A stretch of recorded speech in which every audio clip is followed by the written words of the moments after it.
જય દ્વારકાધીશ બધાને। ગુજરાતની અંદર બે શિવલિંગ આવેલા છે મોટા મોટા, એક છે નાગેશ્વર અને બીજું છે સોમનાથ। જોઈ લો બેટ દ્વારકા, આ છે બેટ દ્વારકાનો બ્રિજ। ગુડ મોર્નિંગ બધાને, જય દ્વારકાધીશ। અને દ્વારકામાં પહોંચી જશે, આખી રાત ટ્રેનમાં બેઠા ને બસ સવારે વહેલા 6 વાગે દ્વારકા પહોંચી જશે। તો મસ્ત દ્વારકાધીશને તમને દર્શન કરાવી દઉં।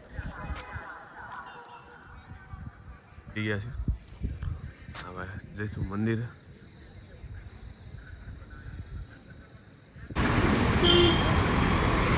નહીં ધોઈને પહોંચી દ્વારકાધીશના દર્શન કરવા માટે। આજે તમને પણ દ્વારકાધીશના દર્શન કરાવું। જય દ્વારકાધીશ બધાને।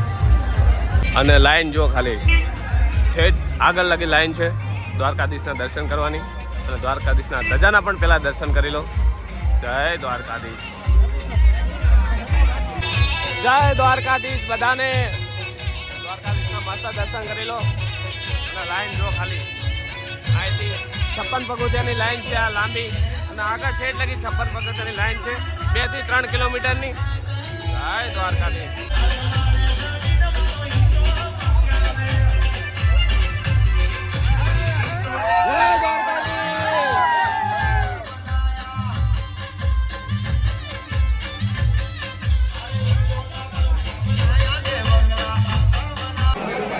જય દ્વારકાધીશ। દ્વારકાધીશના ધજાના મસ્ત દર્શન કરી લો। જય દ્વારકાધીશ। દ્વારકાધીશના દર્શન કરી ત્યારે ગોમતી ઘાટના દર્શન કરી લઈશું આપણે। જય માતા, મસ્ત દ્વારકાધીશના દર્શન થઈ ગયા। દ્વારકાધીશના દર્શન કરીને પછી રૂક્ષ્મણી માના દર્શન કરવા આવી ગયા છીએ। તો રૂક્ષ્મણી માના દર્શન કરી લઈશું। જય રૂક્ષ્મણી માં બધાને। અહીંયાથી સીધા જશું બેટ દ્વારકા, કારણ કે રૂક્ષ્મણી માના દર્શન કરી લીધા છે। અહીંયાથી સીધા જશું બેટ દ્વારકા। અહીંથી આપણે રિક્ષા ગોતવી પડશે, કારણ કે અહીંથી આપણે ભાડે રિક્ષા કરી છે।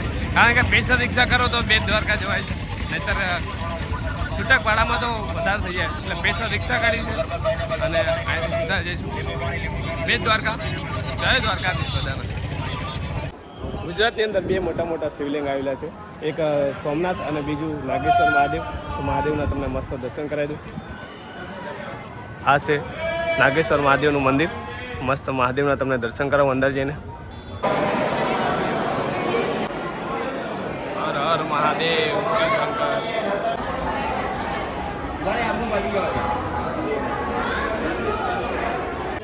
ગુજરાતની અંદર બે શિવલિંગ આવેલા છે, એક સોમનાથ મહાદેવ અને બીજું નાગેશ્વર મહાદેવ। ગોપી તળાવમાં લોકો નાય પણ છે અને હાથ પગ પણ ધોવે છે। ગોપી તળાવ છે, સામે દેખાય છે। ગોપી તળાવ કહેવામાં આવે છે। અને માર્કેટ છે નાની એવી, અને રાધાજીનું મંદિર પણ છે સામે। આ છે ગોપી તળાવની માર્કેટ, અને રાધે રાધે વધારે ચાલે છે, કારણ કે દ્વારકાધીશને માનવાવાળા તો રાધે રાધે માર્કેટ છે। રૂક્ષ્મણી મંદિર તો ફરી લીધું, હવે સીધા જઈશું દ્વારકા અને બેટ દ્વારકામાં દર્શન કરીશું અને તમને બતાવીશ। તમને દ્વારકા ફરવા આવો તમે એક દિવસની અંદર કેટલું ફરી શકો છો તમને આજે બતાવીશ, અને એક દિવસની અંદર કેટલા મંદિર ફરી શકું એ તમને બતાવીશ વિડીયોની અંદર।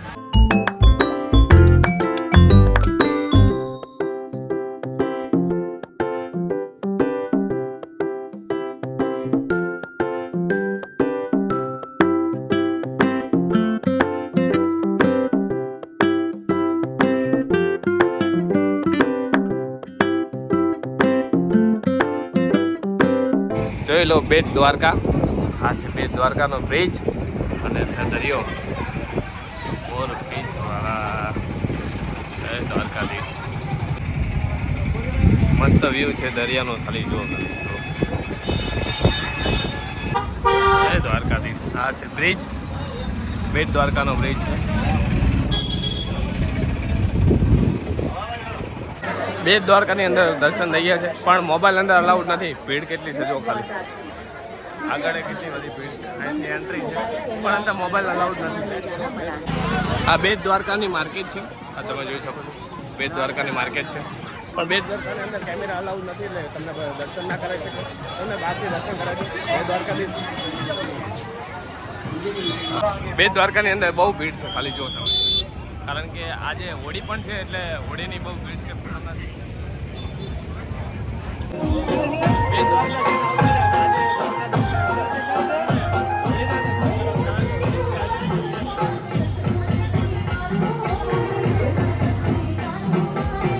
દ્વારકાધીશ અને માં હોળીમાના તમે દર્શન કરે તો આજે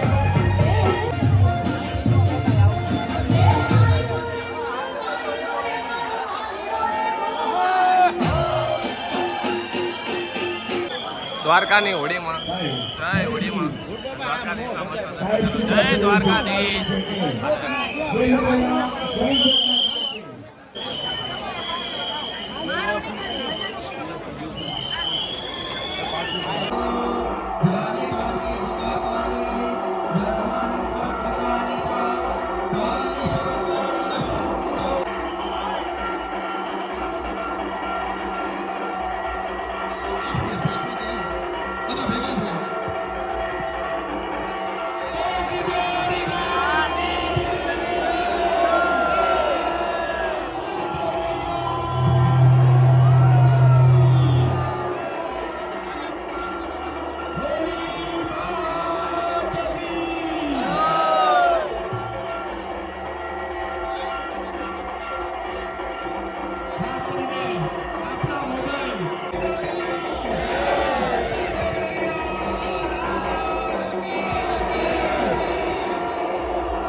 હવે કોઈએ પરિક્રમા કરવાની નથી.